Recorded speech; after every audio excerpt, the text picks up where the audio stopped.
ఈ రెవెన్యూ చట్టం అనేది రైతులకు చుట్టంగా, అంటే బంధు వస్తే ఎంత ప్రేమ ఆప్యాయత ఉంటుందో ఆ రకంగా భూభారత చట్టం రైతుకు చుట్టం.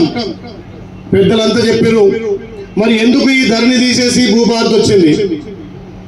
గతంలో కాంగ్రెస్ పార్టీ గౌరవ ముఖ్యమంత్రి రేవంత్ రెడ్డి గారు పాదయాత్ర చేసి రాష్ట్రం మొత్తం తిరిగేటప్పుడు ఎక్కడికక్కడ రైతులు అడ్డుపడి మా సొంత భూమి, మా పిల్లల కంటే ఎక్కువ మేము ప్రేమించే కన్న భూమి, ఆ భూమిని నమ్ముకొని మా జీవనం గడిపిస్తున్నాం, మా తాత తండ్రులు మా నాయనలు ఇచ్చినటువంటి భూమి ఇవాళ ఈ ధరణి చట్టం వల్ల మా పేరు మీద లేకుండా పోయింది.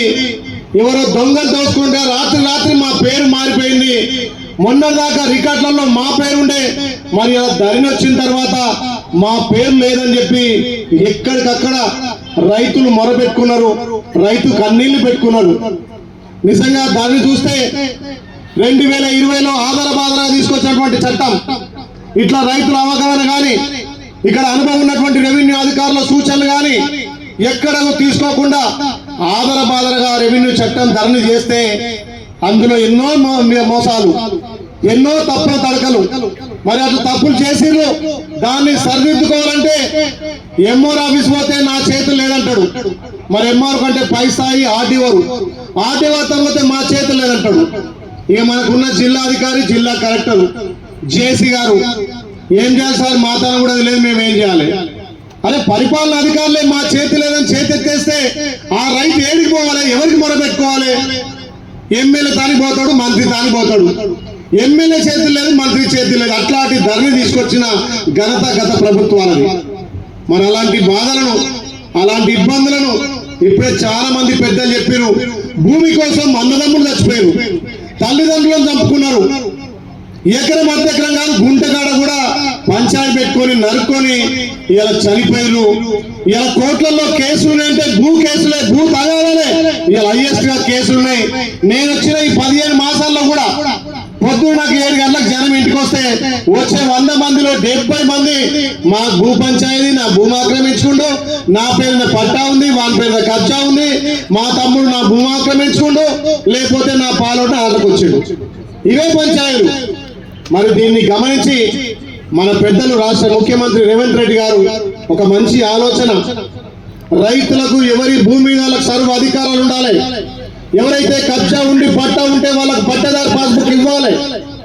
ఏదో కబ్జా కాలం తీసేసేంత మాత్రాన 1000 సంవత్సరాలు భూమిని నమ్ముకొని ఆ రోజు బర్రెను కొన్నాడు కానీ తలుకోలేదంటారు మోటుగా. అంగట్లో బర్రె 10,000 కొంటాం కానీ 10 రూపాయలు పెట్టి తలుకోను. ఎందుకంటే ఇంటికి మనం నమ్ముకొని వస్తుంది, బర్రె తీసుకుపోతాం. ఏదో మా దొర ఇచ్చిండు, మా పటేల్ ఇచ్చిండు, మా పెద్ద మనిషి ఇచ్చిండు, ఏ తర్వాత పైసలున్నప్పుడు పట్టా చేసుకోవచ్చు అంటే పటేల్ మంచోడే కానీ పటేల్ పోయినాక, పటేల్ కొడుకు వచ్చినాక మా అయ్య అమ్మనే మీకు దానం ఇచ్చిండు, లేకపోతే బతుకుమని ఇచ్చిందని ఎన్నో తీర్ల మీరు మీ గ్రామాలలో చూస్తున్నారు. మరి అలాంటి స్వస్తి పలకాలి. అలాంటి వారికి మళ్ళీ మనం వచ్చిన ఇంప్లిమెంట్ చేయాలని 2020లో ఏదైతే సాదా పైన పెట్టుకున్నటువంటి రైతులందరికీ మన ప్రభుత్వం ఇలా వాళ్ళ పేరు మీద పట్టా చేయడానికి కూడా ఈ భూభారతిలో చట్టం తెచ్చింది. గతంలో ఎవరి భూమి వాళ్ళకి హక్కులు ఉండేది. ఎవరి భూమి అమ్ముకోవాలన్నా, ఎవరి భూమి కొనుక్కోవాలన్నా దానికి ఒక పద్ధతి ఉండేది. ఎక్కడైనా అమ్మట్లో కానీ కొనుట్లో కానీ చిన్న మిస్టేక్ ఉంటే అక్కడ ఎంఆర్ఓ లెవెల్లో పనేది. ఎంఆర్ఓ నాచిందంటే ఆర్టీఓతో ఇమీడియట్లీ ఎంఆర్ఓ ఫోన్ చేసి ఆర్టీఓ పని చేసేది. ఆర్టీఓ లేకపోతే జేసీ గారు చేసేది, లేకపోతే జిల్లా అధికారిగా జిల్లా బాస్ గా కలెక్టర్ చేసేది. ఒక్కరికి అధికారం లేదు. ఏమని ఉన్నాయంటే సీసీఎల్ పోవాలి. ఆ సీసీఎల్ పోవాలంటే ఎకరాకు 1,00,000 రూపాయలు తీసుకున్నారు. ఎవరు?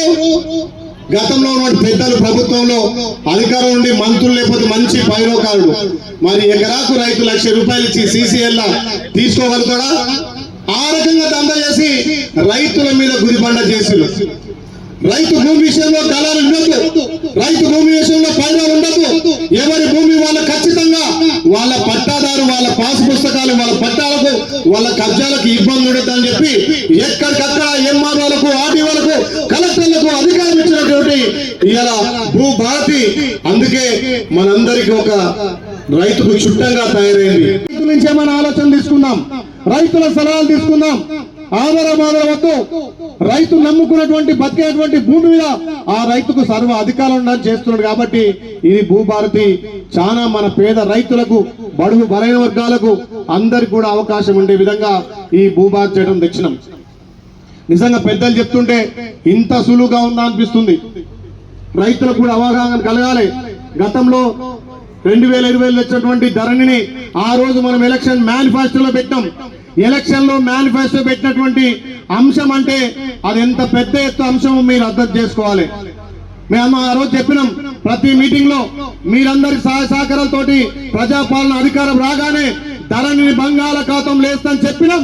ధరణి బంగాళాఖాతంలో కలిపి మీ అందరికీ రైతులందరికీ సులభతరంగా అవగాహన ఉండే విధంగా, సులభతరంగా మీ పనులే విధంగా ఇలా భూభారతి దేశం కాబట్టి దాని మీద పెద్ద ఎత్తున అవగాహన కల్పించినటువంటి మా అధికారులకు నిజంగా కూడా ప్రత్యేకంగా ధన్యవాదాలు.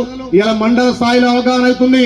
రేపు మీ గ్రామాలలో కూడా గ్రామ సభ పెట్టి ఈ అవగాహన సదనం తప్పకుండా ముందుకు తీసుకుపోదాం తెలియజేస్తూ, ఇంకా వేరే మా రాజపేట మండలం కూడా ఆలోచనలు ఉన్నా రైతుకి ఇంకే రకంగా భూమి విషయంలో గాని, ఆయన హక్కుల విషయంలో గాని ఇంకేమైనా సూచనలు సలహా ఉంటే తప్పకుండా అధికారులంతా కూడా దాన్ని కోరీకరించి సలహాలు సూచనలు తీసుకొని రేపు భూభారతిని పూర్తి స్థాయిలో ఇంప్లిమెంట్ చేస్తారని తెలియజేస్తూ, ఈ బొమ్మల రామారావు కూడా చాలా అంశాలు చెప్పారు.